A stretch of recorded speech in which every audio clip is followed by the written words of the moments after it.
নমস্কার বন্ধুরা, ওয়েলকাম সবাইকে শুভ স্পোর্টস নিউজ চ্যানেলে।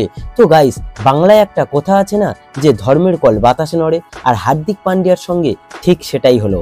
হার্দিক তার পুরনো দল গুজরাটের কাছে হেরে আইপিএল অভিযান শুরু করলো। গত 11 বছর ধরে মুম্বাইয়ের সেই একই ট্র্যাডিশন চলে আসছে, প্রথম ম্যাচে হার দিয়েই শুরু করা। আর মুম্বাই ইন্ডিয়ান্সের ফ্যানেরা অধিনায়ক হিসেবে যে হার্দিককে তাদের পছন্দ নয়, তাদের পছন্দ রোহিত, সেটা তারা স্টেডিয়ামে রোহিত রোহিত চিৎকার করে বারবার পরিষ্কার করে বুঝিয়ে দিচ্ছিলেন। হার্দিক পান্ডিয়া যখনই ম্যাচের প্রথম ওভারেই বল করতে এলেন, তখনই গ্যালারি থেকে একটাই চিৎকার ভেসে আসছিল, রোহিত রোহিত। তাছাড়া টসের পর যখন রবি শাস্ত্রীর সঙ্গে পান্ডিয়া কথা বলছিলেন, তখনও গ্যালারি থেকে তাকে লক্ষ্য করে খারাপ খারাপ মন্তব্য ভেসে আসছিল। ম্যাচের মাঝেও যখন হার্দিক বল করতে এলো, তখনও একই কাণ্ড ঘটেছিল। আর এটা নিয়ে কেভিন পিটারসেন বলেন, আজ আহমেদাবাদে হার্দিককে ভালোভাবে স্বাগত জানানো হয়নি। যতবারই ও বলের কাছে গিয়েছে, ততবারই গাড়ি থেকে চিৎকার এসছে রোহিত রোহিত। ভারতে এমন ঘটনা খুব একটা দেখিনি আমি। তো শেষ পর্যন্ত পুরানো দলের বিরুদ্ধে পান্ডিয়ার হারের পর প্রমাণিত হলো ধর্মের কল বাতাসে নড়ে। গুজরাট টাইটান্স থেকে মুম্বাই ইন্ডিয়ান্সে ফেরার পর প্রথম ম্যাচের স্মৃতি মোটেও ভালো হলো না পান্ডিয়ার জন্য। তবে পান্ডিয়ার জন্য খারাপ গেলেও গুজরাট টাইটান্সের হয়ে প্রথম নেতৃত্বে দেওয়া শুভমন গিলের অধিনায়ক হিসেবে শুরুটা জিতেই তিনি শুরু করলেন।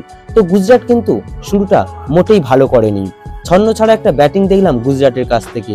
সাই সুদর্শন ও রাহুল তেওয়াতিয়ার সৌজন্যে মুম্বাইয়ের সামনে 169 রানের একটা লক্ষ্যমাত্রা রাখেন, যে রানটা ইজিলি হয়তো মুম্বাই চেস করে দেবে এমনটাই মনে করা হয়েছিল। প্রথমত এটা একটা হাই স্কোরিং রাউন্ড ছিল, যেখানে 190 থেকে 200 রান প্রতি ম্যাচে উঠেছে। তাই রানের দিক থেকে সেখানে গুজরাট মাত্র 169 রানই টার্গেট দিয়েছিল মুম্বাইয়ের সামনে। দ্বিতীয়ত, মুম্বাইয়ের যা ব্যাটিং লাইন আপ, তাতে করে এই রানটা চেস করা এতটা কঠিন হওয়ার কথা ছিল না, কিন্তু মুম্বাই এই 69 রানটাও চেস করতে ব্যর্থ হয়। কিন্তু একটা জিনিস মাথায় আসছে না, হার্দিক পান্ডিয়া 7 নম্বরে কেন ব্যাটিং করতে এলেন, কেন এতটা নিচে এলেন, কেন তিনি আগে আসলেন না? তার কি আগে আসা উচিত ছিল না? যখন 2 ওভারে 27 রান বাকি ছিল, তখন হার্দিক পান্ডিয়া ব্যাটে নামলো। লাস্ট ওভারে 19 রান বাকি ছিল, বল করতে আসেন উমেশ যাদব।